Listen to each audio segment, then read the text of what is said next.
ഈ അടുത്ത കാലത്ത് ഒരു പെൺകുട്ടി 23 വയസ്സായ ഒരു പെൺകുട്ടി മരണപ്പെട്ടു. ഗർഭസ്ഥ സമയത്ത് ആ പെൺകുട്ടിക്ക് മഞ്ഞപ്പിത്തം വന്നു, അതിശക്തമായി മഞ്ഞപ്പിത്തം. ആ കുഞ്ഞിനെയും ഉമ്മാനെയും രക്ഷപ്പെടുത്തണമെങ്കിൽ എത്രയും പെട്ടെന്ന് ഓപ്പറേറ്റ് ചെയ്ത് കുഞ്ഞിനെ പുറത്തെടുക്കണമെന്ന് പറഞ്ഞു. 23 വയസ്സായ പൊന്നുമോളെ ഓപ്പറേഷൻ ചെയ്തു, ബോധം കെടുത്തി അനസ്തേഷ്യ കൊടുത്തു.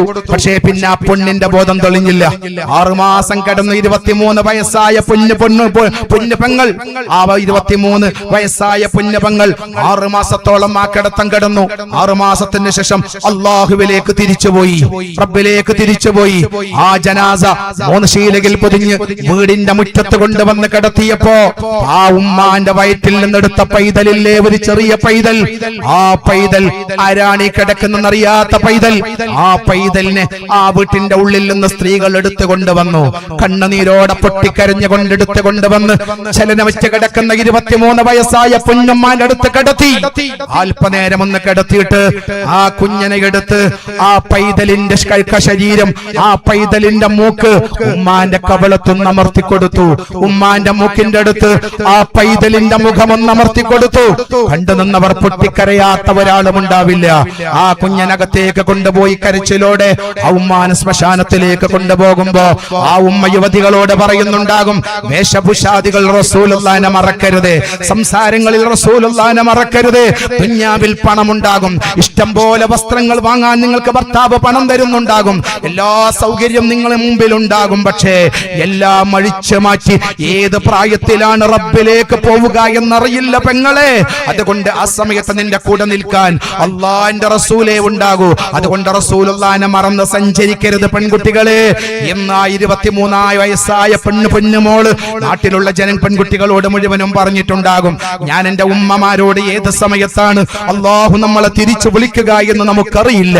ഏത് സമയത്ത് വിളിക്കുമ്പോഴും നമുക്ക് പോകണം പുഞ്ചിരിയോടെ, ലോകത്തിന്റെ നേതാവിനെ കണ്ട മുഖത്തോടെ, ഹബീബിനെ ഖബറിൽ കാണാനുള്ള അത്യാഗ്രഹത്തോടെ നമുക്ക് ഈ ഭൂമിയോട് യാത്ര പോകണം, നമുക്ക് ഖബറിൽ കിടക്കണം. കഴിഞ്ഞ വർഷം ഞാൻ പറഞ്ഞല്ലോ, ബിലാലുൽ മുഅദ്ദിൻ ലോകത്തോട് വിട പറയാൻ നേരം അള്ളാഹുവിന്റെ റസൂലിന്റെ ഇഷ്ടപ്പെട്ട സ്വഹാബി ബിലാൽ ലോകത്തോട് വിട പറയുമ്പോ ഭാര്യ കണ്ണീര് വാർത്തുകൊണ്ട്, വാ ബിലാലാ, എന്റെ ബിലാലിന്റെ ദുഃഖമേ എന്ന് പറഞ്ഞപ്പോ ഭാര്യയുടെ തലയിൽ തലോടി സക്കറാത്തിന്റെ നേരത്തെ ബിലാല് പറഞ്ഞ ഒരു വാക്കുണ്ട്, പറയണ്ട ഭാര്യ, എന്റെ ദുഃഖമേ എന്ന് പറയരുത്, ഞാൻ ഇന്ന് സന്തോഷത്തിലാണ്, വേണമെങ്കിൽ ഭാര്യ നീ പറഞ്ഞോ, വാ ത്വറബാ, ബിലാലിന്റെ ആഹ്ലാദമേ എന്ന് പറഞ്ഞോ.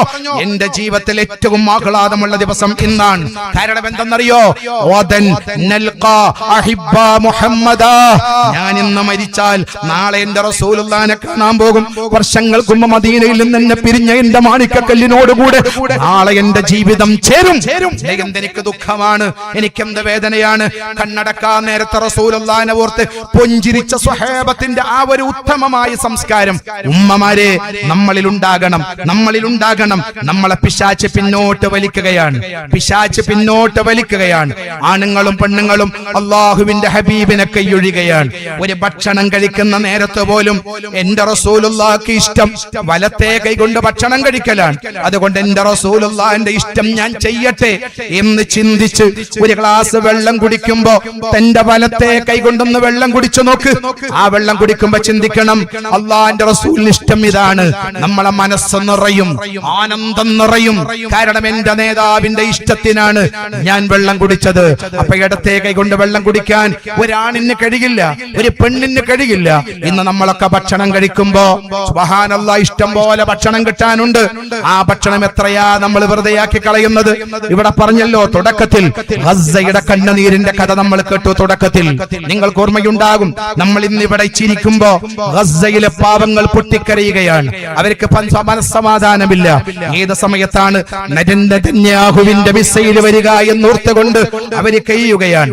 ഒരുമ്മ പ്രസവിച്ചാൽ ആ പ്രസവിച്ച കുഞ്ഞിനെ ഉമ്മ വാരി പുണർന്ന് പൈതലിനോട് പറയാണ്, പൊക്കൾ കൂടി മുറിയും മുമ്പ് പൈതലിനോട് ഉമ്മ പറയാണ്, മോനെ എപ്പോഴാണ് ഇസ്രായേലിന്റെ മിസൈൽ വരിക എന്നറിയില്ല, പൈതലിന്റെ കുഞ്ഞിക്കാലുകൾ ചിന്ന ഭിന്നമാവുന്നതെന്നറിയില്ല. അതുകൊണ്ട് കാണുന്നിടത്തോളം കാണാം, അല്ലെങ്കിൽ ഈ ഉമ്മാക്ക് പൈതലിന്റെ സ്വർഗത്തിൽ അള്ളാഹു തരും എന്ന് പറഞ്ഞുകൊണ്ട് പ്രസവിച്ച കുഞ്ഞിന്റെ കവളത്തുമ്മ കൊടുക്കുന്ന ഹോസ്പിറ്റൽ കൊണ്ടുപോയി പോലും മിസൈലിട്ടുകൊണ്ട് അവിടെ കിടക്കുന്ന രോഗികളും പൈതങ്ങളും ചിന്ന ഭിന്നമാകുന്ന ദുഃഖകരമായ രമണീയമായ കാഴ്ച. അവിടെ ജീവിച്ചിരിക്കുന്നവരാണെങ്കിലോ അവർക്ക് ഭക്ഷണം വേണ്ട, ഒരു തുള്ളി വെള്ളമെങ്കിലും തരുമോ എന്ന് ചോദിച്ച് കണ്ണീര് വാർക്കുന്ന ആ ഗസ്സയിലെ പാവങ്ങളായ മക്കളെ ഓർക്കുമ്പോ നമ്മൾ ഇന്ന് ചെയ്തുകൊണ്ടിരിക്കുന്ന പ്രവർത്തനം റസൂലുള്ളാഹിന്റെ ശാപം ഇറങ്ങുന്ന, അള്ളാഹുവിന്റെ ശിക്ഷ ഇറങ്ങുന്ന പ്രവർത്തനങ്ങളാണോ? ഒരു കല്യാണം നമ്മളെ വീട്ടിൽ നടക്കുമ്പോ റസൂലുള്ളാഹി ഇഷ്ടപ്പെടാത്ത എന്തൊക്കെ ഹറാമുകളാ നമ്മൾ ചെയ്യുന്നത്?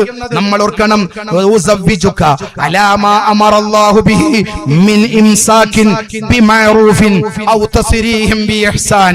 ഭർത്താവ് അമ്മോശൻ കാക്ക പുതിയ ആപ്പിളിന്റെ കൈ പിടിച്ച് ആദ്യം പറയുന്ന ഒരു വാക്ക് ഉസവ്വിജുക അലാ മാ അമറല്ലാഹ്.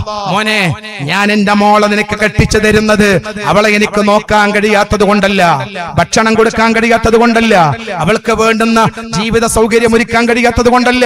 പിന്നെ എന്തിനാണെന്നറിയോ? അള്ളാഹുവിന്റെ കൽപ്പനയാണ്. അവൾക്ക് ഭർത്താവിന്റെ പ്രായമായാൽ ഉചിതമായൊരു ഭർത്താവിനെ ഏൽപ്പിച്ചു കൊടുക്കണമെന്ന്. എന്റെ റബ്ബിനെ പേടിക്കുന്നവര് മുഅ്മിനായതുകൊണ്ട് അള്ളാഹുവിന്റെ കൽപ്പന സ്വീകരിക്കുക മാത്രമാണ് ഞാന്.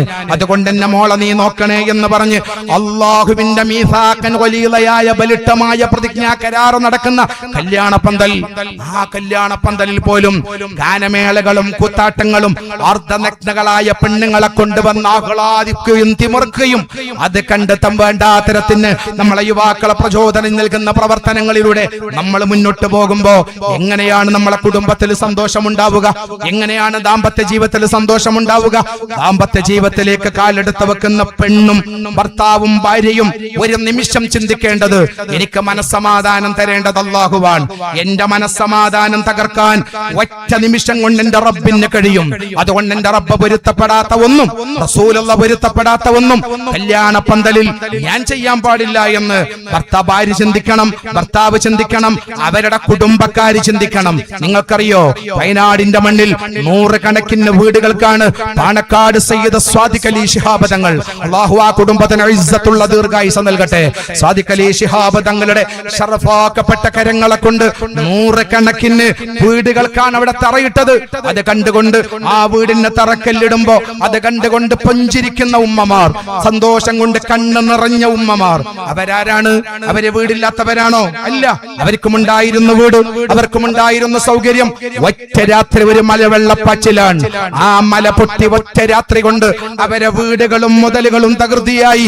ഇന്നവർ മറ്റുള്ളവനോട് എനിക്കൊരു വീട് തരുമോ എന്ന് ചോദിക്കുന്ന ഒരു അവസ്ഥയിലേക്ക് എത്തിച്ചു. പണം നമ്മളെ കയ്യിലുണ്ടെന്ന് കരുതി കല്യാണ പന്തലിൽ അള്ളാഹും റസൂലും പൊരുത്തപ്പെടാത്തത് ചെയ്യുന്നവരെ മിശാർദ നേരം കൊണ്ട് നമ്മളെ സമ്പത്ത് തകർക്കാൻ പടച്ച റബ്ബിന് കഴിയും. മറ്റൊന്നവന്റെ മുമ്പിൽ പോയി കൈകാട്ടുന്നവനാക്കി മാറ്റാൻ അള്ളാഹു നമുക്ക് കഴിയും. അതുകൊണ്ട് കല്യാണത്തിന്റെ പേരിലും നമ്മളെ മക്കളുടെയോ പേരമക്കളെയോ കല്യാണം നടക്കുമ്പോ അള്ളാഹ് പൊരുത്തപ്പെടാത്തത് ചെയ്യരുതേ. കാലം മാറിയിരിക്കുകയാണ്. ആര് എന്ത് വേണ്ടാത്തരം ചെയ്യാലും പറയാൻ പറ്റാത്ത ഒരു കാലത്ത് ഒരു കാര്യം ഓരോരുത്തരും അവനവന്റെ ശരീരത്തിനെ കുറിച്ച് ആലോചിക്കുക. അള്ളാഹു എന്നെ ശപിക്കുമോ? റസൂലുള്ളാഹി എന്നെ ശപിക്കുമോ?